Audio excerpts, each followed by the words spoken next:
Nick Fury, Santa's Toad Helper. Santa's Toad Helper, Nick Fury, time 6 to 8 minutes. Let's welcome Nick. Oh. You're on mute. In the spirit of this Christmas season, think about and ponder Santa's toad elephant. Have you ever heard of Santa's toad elephant? Did I see that? Neither have I. Madam Toastmaster, fellow Toastmasters, and our guest. No, I'm not talking about Santa having an elephant with toes. I'm actually going to tell you today a little story, our history behind Santa Claus, mistletoe, and the white elephant to help with your season of Christmas time. Let's start with Santa Claus, otherwise known as Saint Nick, Father Christmas, and in France he's Père Noël, also known as Kris Kringle. The Dutch call him Sinterklaas, which is kind of where we get Santa Claus. And if you say Saint Nicholas enough, you will actually get Santa Claus, because you say Saint Nicholas. Well, Nicholas was a bishop in the Catholic Church back in the 4th century in Myrna, which is now what we call Turkey. He was a very rich man, and he loved to see the joy of the children when he brought his toys that he would make out of his home to the children. Now, there's two different stories how Santa ended up the way we hear the story now, because he's known as either the patron saint of prostitutes, which we never would have thought of. He's also the patron saint of sailors. But there's another story about a family that had 3 daughters, and they were so poor they didn't have money for the dowry. So he thought a great idea would be take a gold coin for that daughter to get married, climb on top of the roof so no one would know who did it, and go to the chimney and drop it down for them so she would have the money for her dowry. Well, she happened to be hanging her stockings by the fire because she was out in the snow. And it fell right into her stocking. Thus, stockings hung by the fire is that story.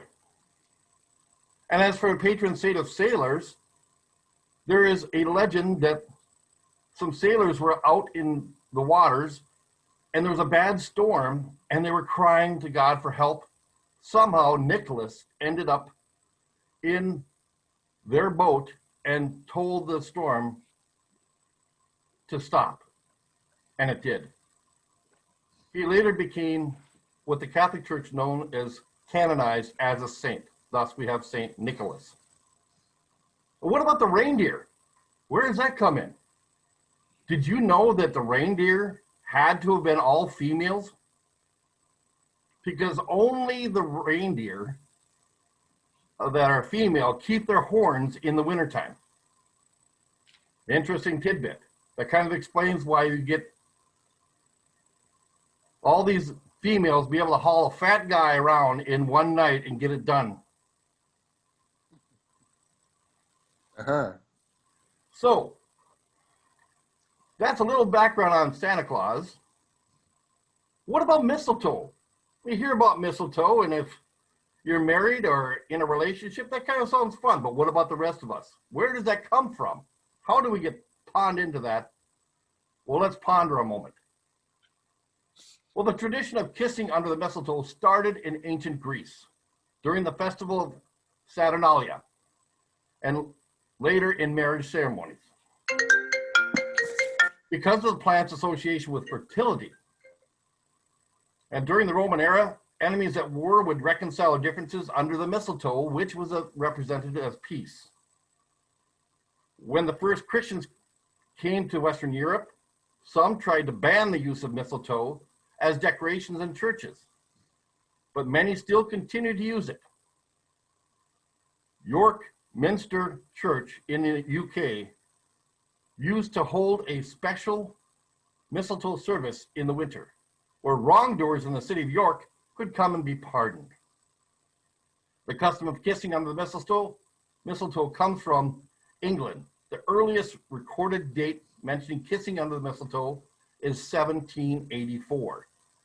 In a musical, there was Kissing Under the Mistletoe, first book in the Christmas Carol, published in 1843, the one we know of so well. And this might have helped popularize kissing under the mistletoe. And the original custom was a berry was picked from the sprig of mistletoe before the people could be kissed. And when all the berries are gone, there was no more kissing. The name mistletoe comes from the Anglo-Saxon word mistel, which means dung. Think about that. And can, which means twig or stick. So could you translate mistletoe as poo on a stick? Not exactly romantic, is it?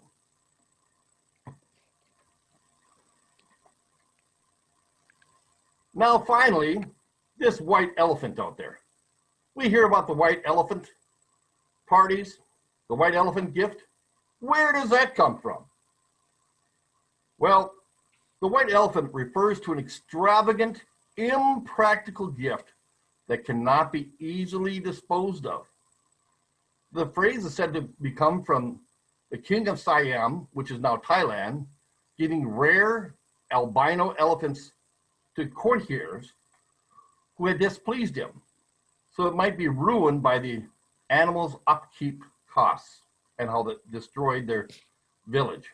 It would be like having a very large dog. If someone gave you a very large dog and you lived in a small apartment and you're poor. So you're trying to figure out how am I going to pay for this elephant or this dog that looks like an elephant, and also having to pay for all the food. Well, other gifts that would be considered as a white elephant would be like a knapsack. To be clear, knapsack isn't really a product. Think of having all the people of Walmart you've ever seen in a calendar. That would be a horrible gift, but that's a good white elephant gift. How about a toilet bowl mug? A moose mug? Muffin top? Baking cups? How about pick your nose cups? That wouldn't be very good.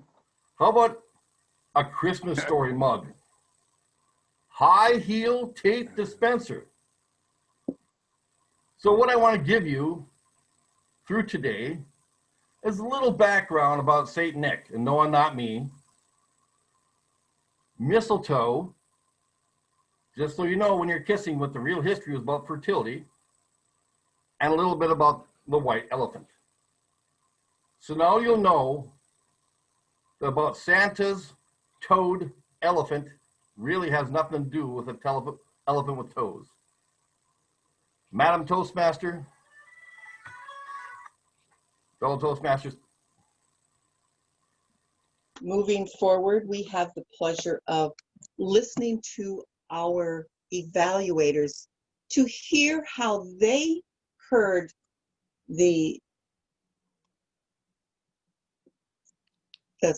speakers speak.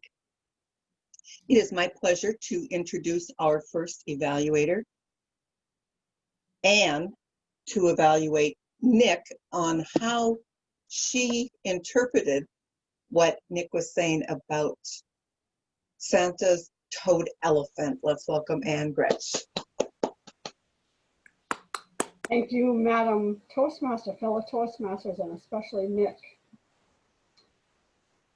Nick, you followed what I would call is the tell us what you're going to tell us what you told us method, and that's exactly what you did, and that's a perfect pattern for your speech today on the Christmas toad elephant. I didn't even know where you'd be going with that. I never heard of that before. So but it was fascinating because you actually ended up telling us about 3 different topics: the history of Saint Nick, the history of mistletoe, and the history of mistletoe and white elephant. 3 topics. So it was perfect how you did that. And I didn't know some of the things that you shared about Saint Nick. You had many colorful uses of language, which is really part of my grammarian report, but Saint Nicholas, Father Christmas, the different terms that there was for Santa Claus was great. It was interesting to me that when he described St. Nicholas, that reindeer are all female because they don't lose their horns. I had no idea. What is it Johnny Carson always said? I did not know that. That was fascinating.